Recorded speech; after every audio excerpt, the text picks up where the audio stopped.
Oh.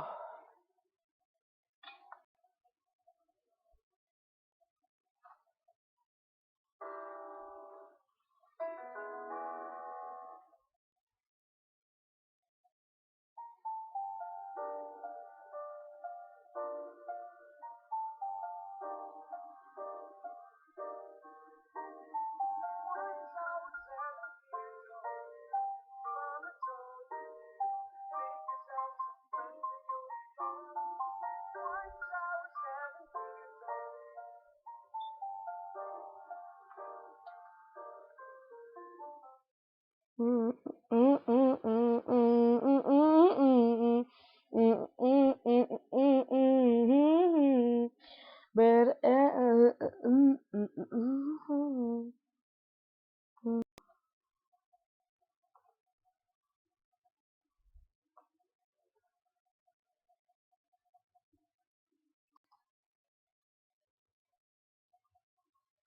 1,007 years.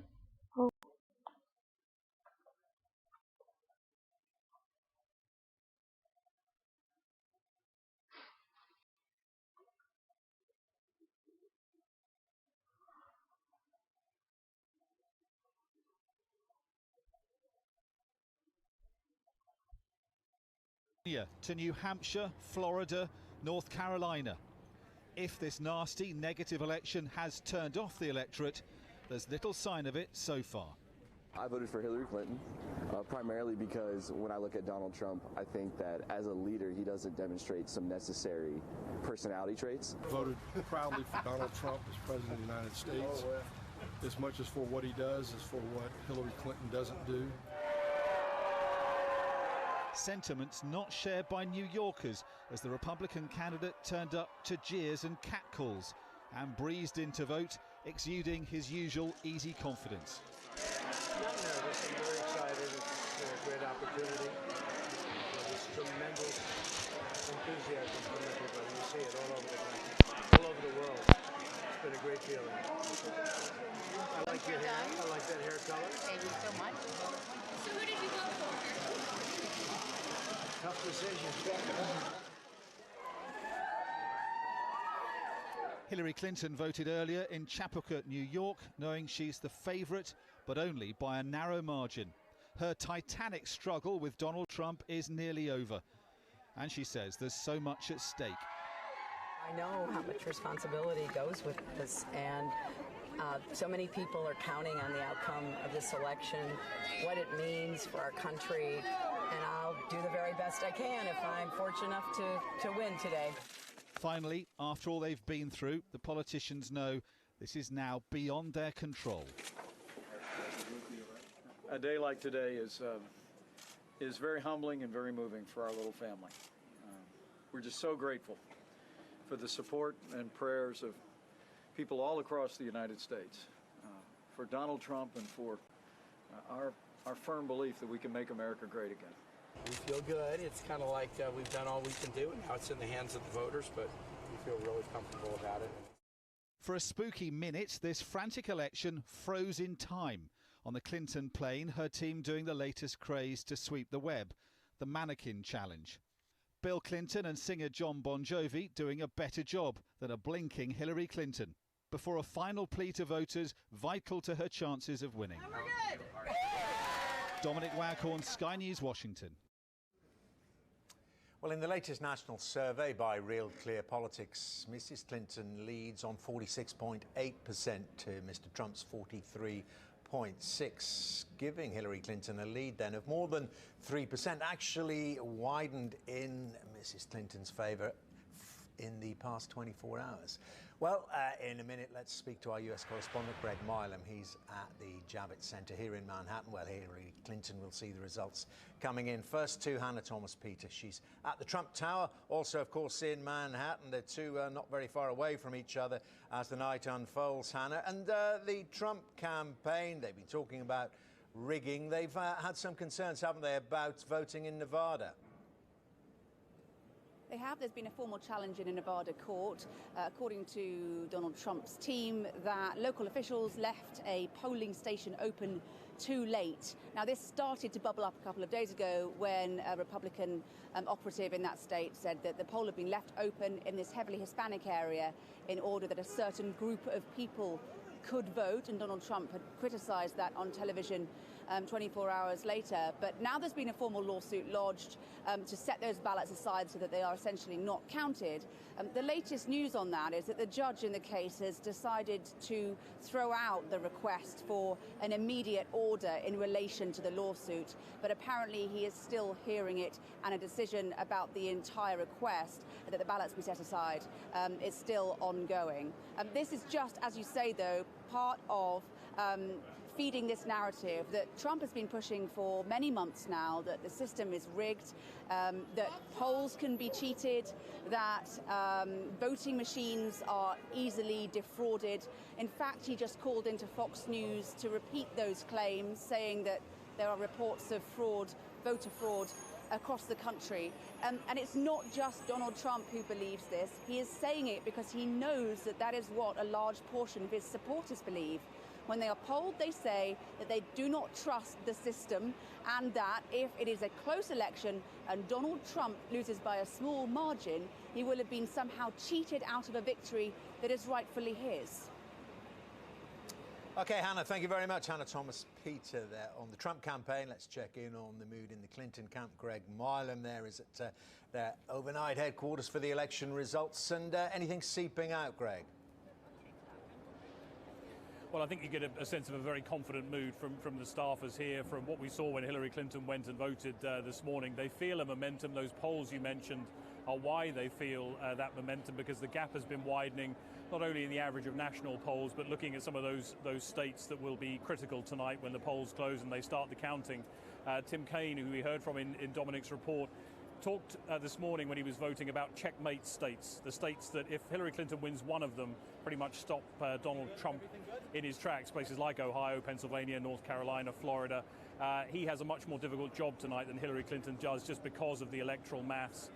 And that's why there is this confidence. They are in a building that Donald Trump once wanted to develop himself, and when the city decided to go with a different developer, he reacted rather unhappily, writing nasty things about this place. It is, in effect, a giant greenhouse. It's got literally a glass ceiling, and as we know, when Hillary Clinton didn't quite make it to the nomination 8 years ago, she talked about that metaphorical glass ceiling. Well, she'll be standing under one tonight, and they believe that she'll be on that stage as president-elect, and of course a significant and historic moment for the US.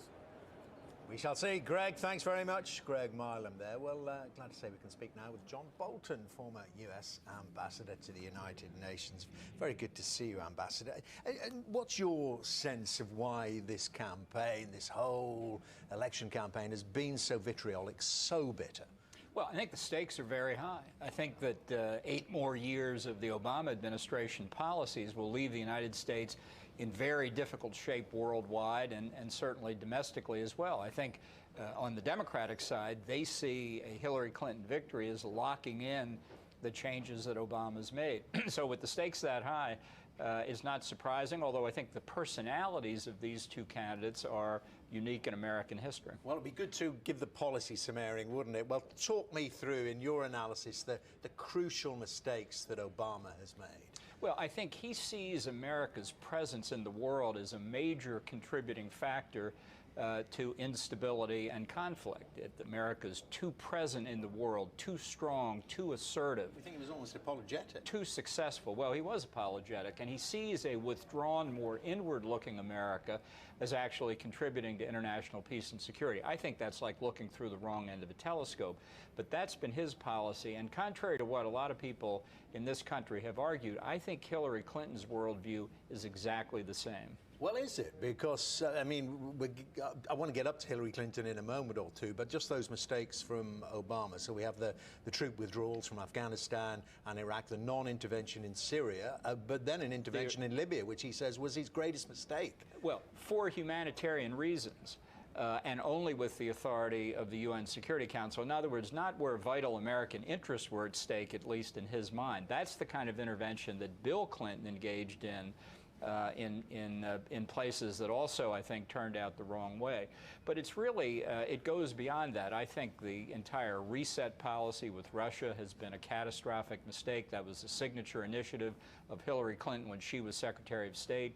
The Iran nuclear deal is an American diplomatic Waterloo, the worst act of appeasement in our entire history that will come home to haunt us. The president's failure to do anything to stop the North Korean nuclear program or its ballistic missile program, now approaching the mark where North Korea would be able to hit targets on the west coast of the United States in fairly short order. So it's a long list. But you've left Cuba out of that. I mean, would you give him that, the rapprochement there? No, I think this has been a disaster. I think the evidence is clear that since the extension of diplomatic recognition, on net, the Castro regime has put more people in jail than they've released.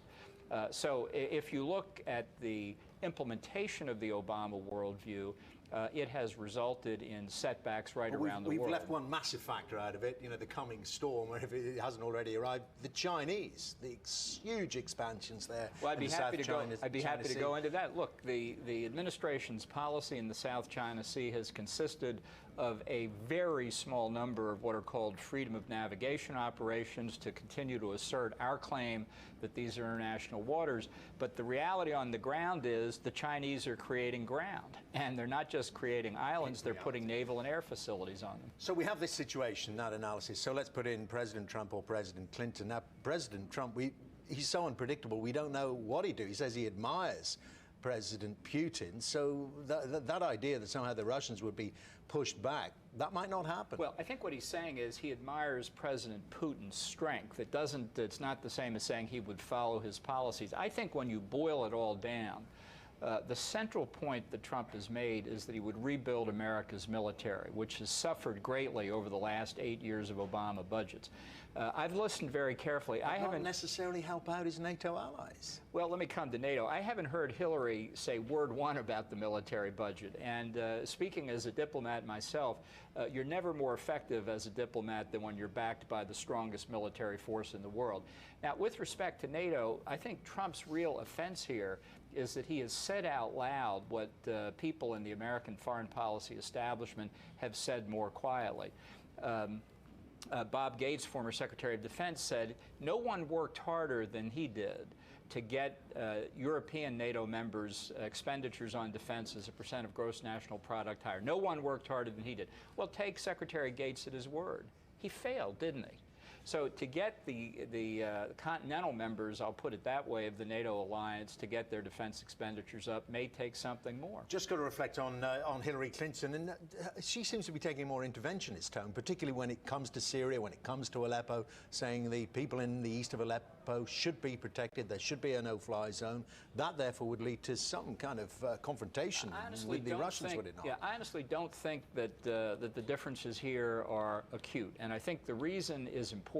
She needs Obama's supporters, and she has not distanced herself from him. If you read her memoir, Hard Choices, which I have done, all 600 grindingly tedious pages, you have to look long and hard for differences between her and Obama. Now, I'll say one other thing. I believe, and I've known her since she was a year ahead of me in law school back in the day, she's an indecisive person.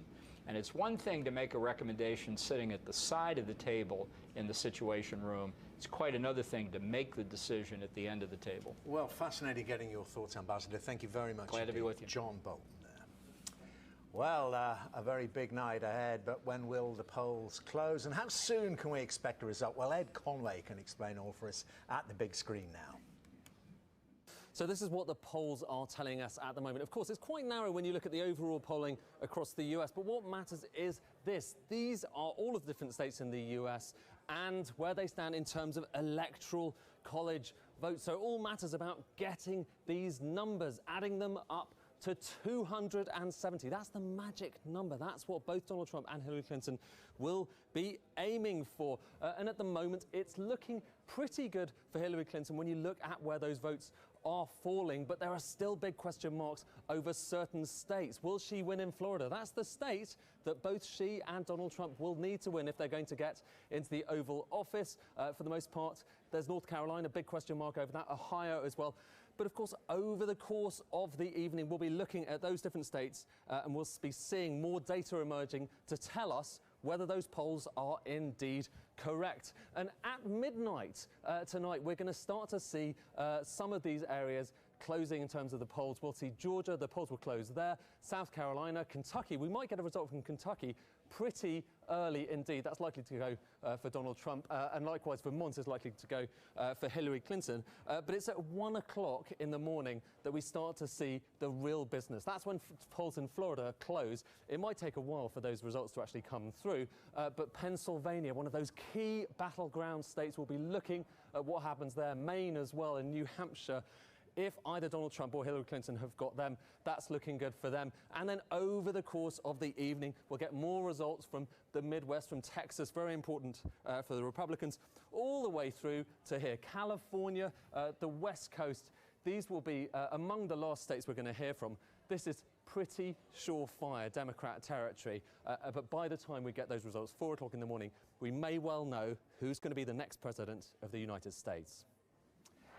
Thanks very much. I'm glad to say now we can talk with Michael Reagan, son of former President Ronald Reagan, of course, and president of the Reagan Legacy Foundation. Very good to see you, Michael. Front page of the New York Post today, I'm sure you've seen it. It says, votes for the one you dislike least. It's that kind of election, isn't it? It is that kind of election, absolutely right. Whoever you dislike the least, vote for that person. And that's unfortunate. We're at that point here in America where that's how we're voting. People have always voted for, I'll hold my nose and vote for that person. Now it's gone a level down. Yeah, and you've described the candidates, haven't you? One's a narcissist and the other's a criminal. Which one are you going to vote for? Well, yeah, I voted for the narcissist out of it. I took the narcissist over the criminal at this point in time. Yeah, a long time coming to, the point of, voting for Donald Trump. But I really, at the end result, had no choice. And I think if you're going to have to fix the party starting tomorrow, you can fix it better from being inside than out. I mean, it depends on the result, though, doesn't it? I mean, if it's a win, okay, then fixing the party can take place within the glow of victory. If it's a loss, the party's been smashed to pieces during the whole primary campaign and up to this, if it is a defeat, up to the defeat. Yeah, they have to define who they are and where they want to go in the future. Hopefully, if, in fact, Trump doesn't win, then the Senate and the House stay in the hands of the Republican Party. That will be helpful. If, in fact, we lose the Senate, that's another issue altogether. But do you think it was helpful of Donald Trump to say some of the things he said about, millions of Americans, people who've come from Mexico, from other parts of the world? He basically told them, you're not welcome here. I have an Hispanic daughter-in-law. I have an Hispanic granddaughter who's 10 months old. And there's a lot more people affected today when you talk about Hispanics in a bad way than there were 20 years ago. There's a lot more of them here. And so you really have to watch your words. And I think he made some terrible, disastrous mistakes early on going after Hispanics to judge, going after a family, a Gold Star family, like he went over a Gold Star family. Things you should not do when you're running for President of the United States. And the slogan, Make America Great Again. Now, we've been around, I know a lot of the media organizations have been around talking to Republicans, to Trump supporters, not necessarily the same thing, of course. And we asked them, when was America great in your view? You know what the answer was. I know what the answer is. It goes back to your father's time. Now, and who was the president who brought up that slogan? It was my father who had the slogan, Make America Great Again. But we remember those Reagan campaigns, and you remember them better than I do, I'm sure. But, the sunlit uplands, the picture of hope that your father was able to paint, well, neither of these candidates have managed that. Yeah, he really painted a picture of hope. He painted a picture of the future, all of us, in fact, moving together. And you do not see that in this campaign at all. And another thing, and I've talked to friends about this, you can say, let's make America great again, but define it. Now, my generation, your generation, remember Ronald Reagan, but the millennials have no idea or clue who Ronald Reagan is or was, and they're going to be out voting today in this election. But I mean, you look at the facts, and this is why it's hard to cut through on that slogan, because you look at the facts. American GDP, American output has never been higher. It's never been a richer country than any other time in history. Sure, the debt levels are going through the roof, but in terms of its riches, they are there. And unemployment levels, they're historically low. Lots of people have got jobs. I talked to a young man today who said, America may not be great, but my retirement account has skyrocketed in the last 8 years. And where is that person going to end up voting today? But why did so many people become angry? On both sides, they both seem to hate each other now. Is there any chance of putting America back together again? Whoever becomes president, they have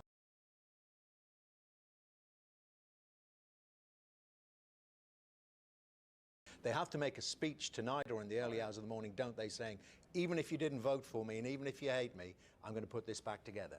The reality is, I was in this business for 26 years doing talk radio.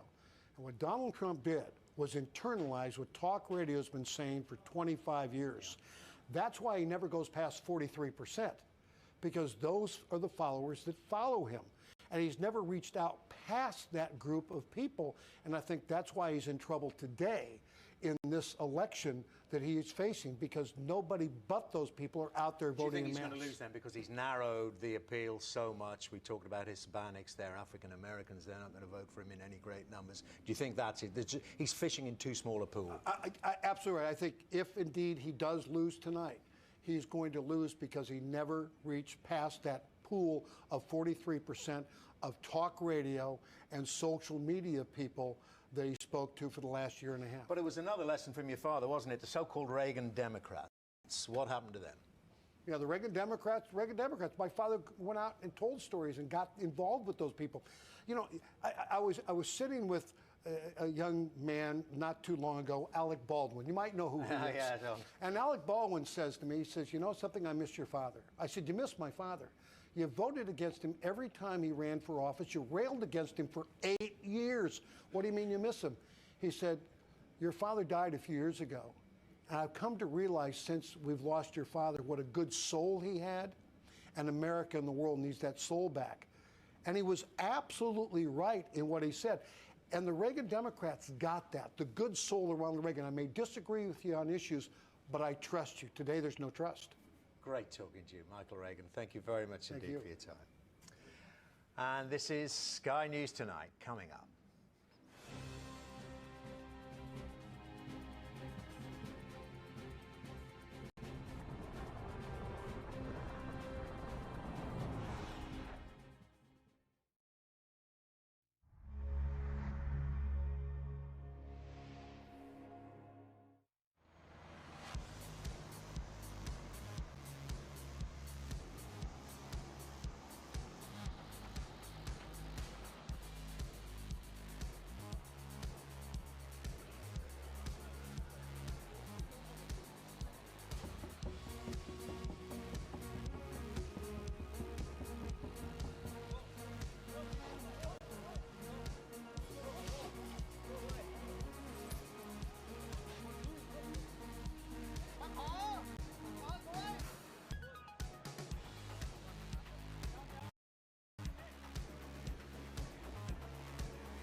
Now, Marks & Spencer says it's closing 30 UK stores as part of a major overhaul to reduce the amount of space devoted to its struggling clothing ranges and instead focusing on food-only outlets. The retailer reported falling sales and profits in the 6 months to the end of September. Charlotte Lomas reports. It seems some of the magic and sparkle has gone out of M&S. Hello ladies, good afternoon, welcome to Marks & Spencer's. Despite the smiles in store, it's a challenging time for one of Britain's most iconic brands. There's been various attempts over recent years to revive M&S's struggling fashion line. This collection by model Alexa Chung is the latest, based on pieces from the archives. But efforts to bring sales back to life aren't working. Half-year results show that profits are down 88% to £25 million. Sales of clothes also dropped by almost 6%. It's the biggest fall since the financial crisis in 2008. So boss Steve Rowe, in his first move since being appointed in April, has announced a shake-up of the company. 30 clothes stores are to shut down and 45 will change to sell food only. We're committed to maintaining continuity of work for our employees, and we've got a good track record of doing this in stores like Bootle in Liverpool. We literally moved to a Simply Food store and the whole team came with us. I mean, it's like moving house. Ultimately lead to more jobs in the UK, not less. George Davies is one of the High Street's most successful entrepreneurs. He's also the man behind one of Marks & Spencer's staple ranges, Per Una. He believes the retailer needs to appeal to women from an early age. If you don't get young people when they're 18, 19, you won't then convert them to shop with you when they're 25, 30. And they've had that problem for a long, long time. You can't just go after and go into a market for the plus 30s. The whole thing has got to be a mix.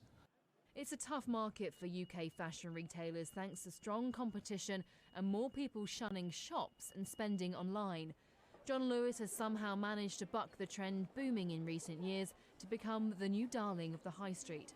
So why have we fallen out of love with the M&S style? I think there's extraordinary goodwill towards M&S. I think, what M&S has that maybe lots of the other retailers don't have is this real sense that we want M&S, we love M&S, we want it to succeed. Nobody wants to lose M&S. People just want it to be better. They want it to be the way it used to be, which was dependable, high quality basics that you could really, really rely on. Marks & Spencer say the changes are needed to secure its future success. And it seems that now that lies in food, not fashion. Charlotte Lomas, Sky News. And this is Sky News Tonight coming up.